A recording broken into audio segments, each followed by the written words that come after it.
Hello my beautiful hammerheads and welcome back to another Black Library Reviews part 39, Ahriman Eternal. So I really enjoyed this book as I've just finished Ahriman Unchanged before this one, and it just kicks right in after Unchanged. And this is a classic Ahriman John French story, if there is such a thing. First, the negative thing, or maybe it's positive, if you have listened or read Key of Infinity, this is also in there. This is just like the Prince Mesa novel, in which some of the short stories or the audio dramas are also in this, in the novel, are also with this. So, but it's only the beginning, so it's okay. I don't know if there are more short stories in there.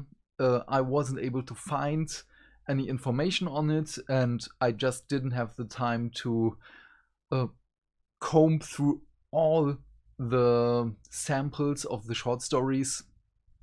But Key of Infinity is in there. This I do know at 100%. And this was kind of weird, but it makes sense in the end. Not only in the end. So, okay, I digress totally. First of all, I love this. I really enjoyed this one, and I guess I just have to re-listen to the whole Ahriman series, because this is also not a new book, not a new trilogy or something like that. This reminds me of the Oriel Ventress storyline, which has now 7 books, or probably like Eisenhorn Ravener, which is also one big story. And I love this. This is something I wish would be more in the Black Library. Otherwise, also this is a negative thing, because you can't jump straight into the story. You have to read the first one. And this one is also set before the awakening of Reboot Gilliman. So I think, because there is no hint whatsoever on what the timeline is in Ahriman Eternal. So this is, as I've said, right after Ahriman Unchanged. The second rubric spell was cast, and it was a failure. Or was it? Because somehow, not only somehow, this is also planned by multiple persons and characters in the 40k universe, that Ahriman is going to cast the rubric again and again and again, because he has his negative feelings that he's basically responsible for destroying the Legion.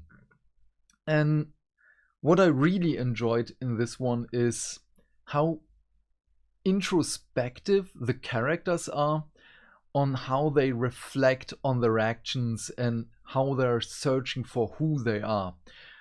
And we have Helio Isidorus. He's one of my new favorite characters in the 40k universe, because he was a rubric marine. All is dust, basically, with him.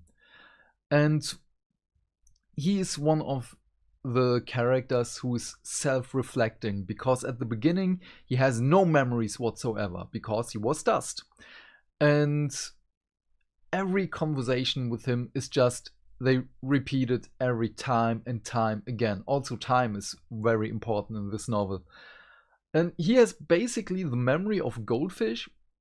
He just has a sense of time, but not who he's talking to. And he forgets people just right after the conversation. So everyone has to reintroduce themselves and reintroduce him to himself. Now this is great, because we get to see the character develop from rubric marine in book 3 to a character who has more behind it than just someone who has been, well, how can I say this, who has just got a new body again? I don't know. Also, there were some funny parts in which their ship just loses power, and there are, of course, multiple factions again inside the ship because it's chaos. And one faction is just, okay, we have to kill the lower people. This sounds mean. Um, because we need food, we need air, and without power, we don't have anything. So we kill them so we can live for a longer time. Then another faction sees this and they're just like, oh yeah, they're right. And my first thought was, oh yeah, okay, they see it in the same way, but no, they were just like, we have to make sacrifices to the gods. So, same thing, different reason. For me, that this was funny, I don't know. And yeah, so again, Ahriman and his cohort are looking for a way to get their brothers back into real bodies, and they're also pondering when they see Helio, is this how the Rubric Marines are perceiving their reality? Is this how they feel, the emotions they have? And some other sorcerers have a different viewpoint on this, which is also very fascinating. I love this. But before I go more into this, we have the navigator, which they kidnapped basically from the Inquisition. And he's more like, you get to see how he devolves into chaos corruption over time, over multiple books. And in this book, he's just like, oh yeah, the Chaos Gods and the Emperor are the same. And how delusional he's gotten over the years. And so that he's the only navigator. And for his mental well-being, they got him some progenies. In his eyes, because he has multiple of them, it's just like, oh yeah, they're my sons, they're my family. And from another different view, it's just like, oh yeah, we cloned him so we have redundancy, which is also pretty dark again, but again, the multiple viewpoints on one on the same thing. Also, there is a character which she is a curator. Curators are information traders. You tell them a truth and they give you a truth. And they accumulated so much knowledge over the centuries that many of the Chaos Warbands got scared of them and hunted them down. So there aren't many of them around. And of course, Ahriman has one in his cohort, and she's a blank, which is also pretty fascinating to have a conversation between a blank and navigator, and how Ahriman uses her and her abilities on how to control the situations. Also, she's a very likable character for me.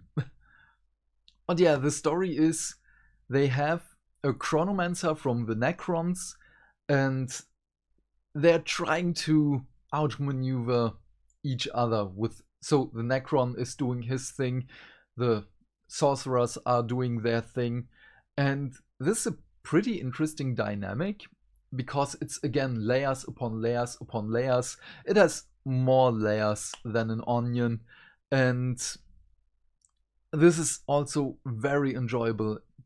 It encourages me and myself to, as I've said, read, or in my case, listen to the whole story again. There are so many hidden details which I love. However, this makes it pretty easy to miss things or misinterpret things. So a second listen is very well recommended. And of course, they are not the only parties. We have Harlequins also in there, which are trying to stop Ahriman and the Necrons. And they are the better antagonists in my mind, because we had in book 1 and 2 the Space Wolves, which were just there and they were annoying. For me, they were just a buffer or filler for the story. And in this one, the Harlequins have a little bit more depth to them. There are also two things which I want to mention before I end this. So there is a Thousand Sun who reflects upon his own legion and how everyone is the same. Everyone thinks I'm better than the rest. Magnus thinks he's better, he can do this. Ahriman thinks he's better, he can do this. I am better, I can do this, and so on and so on. It's a circle, and how they're changing but still staying the same. This I really enjoyed. And what was really, really nice to see is that there are some sorcerers who think that the Emperor was right to forbid the psychic stuff in the legions, and they think the Space Wolves were right. Well, not in these words, but it's kinda implied, because they broke the laws and it wasn't a just action from the Space Wolves, but it was foreseeable, because everyone knew, okay, if we do this, there will be repercussions. But this comes back to, we are better, we can do this. So again, from my scale, from burn it to devour it, if you are a Thousand Suns fan and an Ahriman fan, devour it. It's a great, great story. And again, one of the best Tzeentch flavored novels out there. For everyone else, if you are a Chaos fan, read it. If you are more into the evolving stuff in the 40k universe, it's maybe a read it. There are some hints here and there. And what I really, really like is this feeling of false hope, because they're giving us Helio Isidorus, who was a Rubric Marine who has been transformed into a real Marine, with some back stuff which I don't want to spoil. And so this false hope of, okay, we did it once, we have brought back one brother, we can do it again. But yeah, like with the last book, it's a 9 out of 10 for me. I really love this book. It has a minor flaw here and there, but that's totally okay. But what are your thoughts about this book? Please leave your thoughts and questions in the comment section down below. I am keen to know what you have to say. And while you're down there, do all the YouTube stuff, because hinting buttons is fun. Have a great day, my friend. Stay fantastic. Stay hydrated. And I will see you in the next video. Bye!